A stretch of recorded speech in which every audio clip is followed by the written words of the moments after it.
What if I told you that with the right tax strategy, you could keep 30% more of what you earn every single year?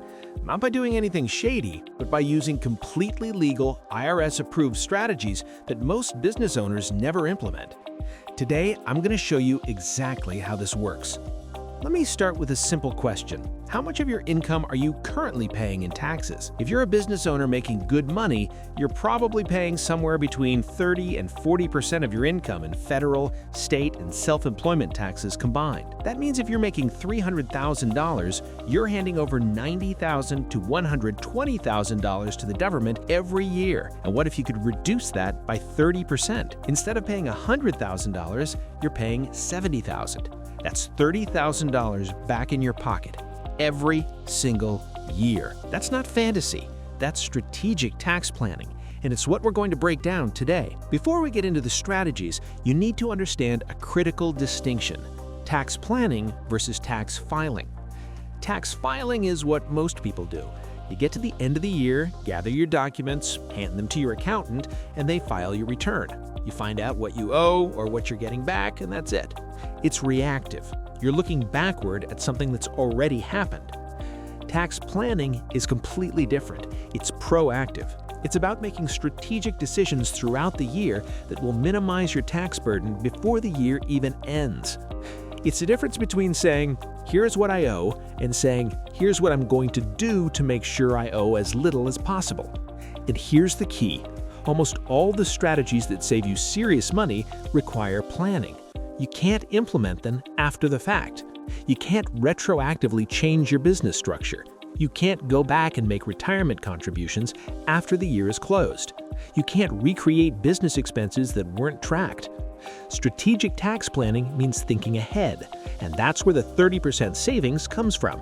Strategy number 1, optimize your business structure. All right, let's get into the actual strategies. The first one is optimizing your business structure, and this is often the single biggest opportunity for savings.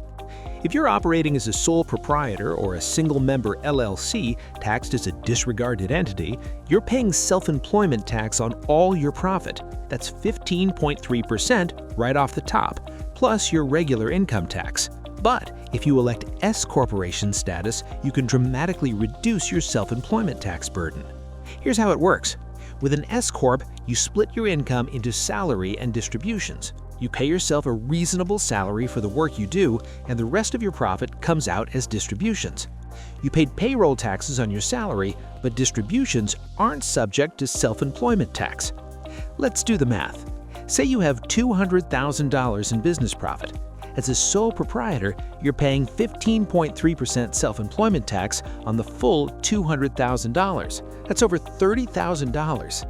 As an S-Corp, you pay yourself a $120,000 salary and take $80,000 in distributions. Now you're only paying self-employment tax on $120,000. That's about $18,000. You just saved $12,000 per year, and this compounds every single year. Now, there are compliance requirements with an S-Corp. You have to run payroll, file additional forms, and maintain proper corporate formalities. But when you're saving 5 figures per year, it's absolutely worth it. Strategy number 2, maximize tax-advantaged retirement contributions. And this is where a lot of business owners miss huge opportunities. Most people know about 401ks and IRAs, but they don't realize how much they can actually contribute once they're running a profitable business. If you have a solo 401k or a SEP IRA, you can contribute significantly more than the standard $23,000 employee deferral limit. With a solo 401k, you can contribute as an employee and as an employer. For 2025, that means up to $23,500 in employee deferrals, plus up to 25% of your compensation as employer contributions, for a total of up to $70,000 if you're under 50, or $77,500 if you're over 50. Every dollar you contribute reduces your taxable income. So if you're in a 35% tax bracket and you contribute $50,000 to your solo 401k, you're saving $17,500 in taxes that year. But here's what most people don't realize. You have to set up these plans and make contributions before the end of the year or by your tax filing deadline for certain contributions. If you wait until tax time and then realize you should have been contributing more, it's too late. That opportunity is gone. This is where planning matters. You need to be projecting your income throughout the year and maximizing your contributions strategically. Strategy number 3 is expense timing and acceleration. And this is a powerful tool if you use it right.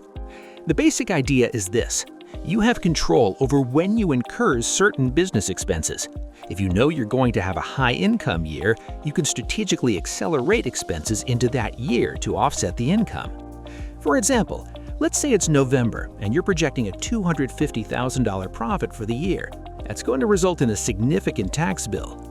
But you've been planning to buy new equipment, upgrade your technology, or invest in marketing. If you make those purchases before December 31st instead of waiting until January, you can deduct them in the current year and reduce your taxable income. With Section 179 and bonus depreciation, you can often write off the full cost of equipment and certain other purchases in the year you buy them rather than depreciating them over several years. So if you spend $30,000 on equipment in December, that's $30,000 less in taxable income. Depending on your tax bracket, that could save you $10,000 or more in taxes. The key is planning. You need to know throughout the year where you stand financially so you can make these strategic decisions. Strategy number 4, leverage tax credits, particularly R&D tax credits. Most business owners think R&D credits are only for tech companies or labs, but that's not true. If you're developing new processes, improving operations, creating proprietary systems, or innovating in any way, you might qualify. These credits directly reduce your tax bill dollar for dollar. A $20,000 R&D credit means $20,000 less in taxes owed. But claiming these credits requires documentation and strategic planning throughout the year. You need to track your activities, document your innovation processes, and calculate qualified expenses. If you wait until tax time, you won't have the documentation you need and you'll miss out. Here's what makes strategic tax planning so powerful. These strategies compound. You optimize your business structure and save $15,000. You maximize retirement contributions and save another $15,000. You strategically time expenses and save $8,000. You claim R&D credits and save $12,000. That's $50,000 on a $300,000 income. That's over 15% reduction in your effective tax rate. Do this year after year, and you're talking about hundreds of thousands of dollars over the life of your business. If you want to keep more of what you earn, you need a strategic approach to taxes. Visit our website and book a free call with one of our tax strategists. We'll show you exactly where your opportunities are. Thanks for watching, and I'll see you in the next one.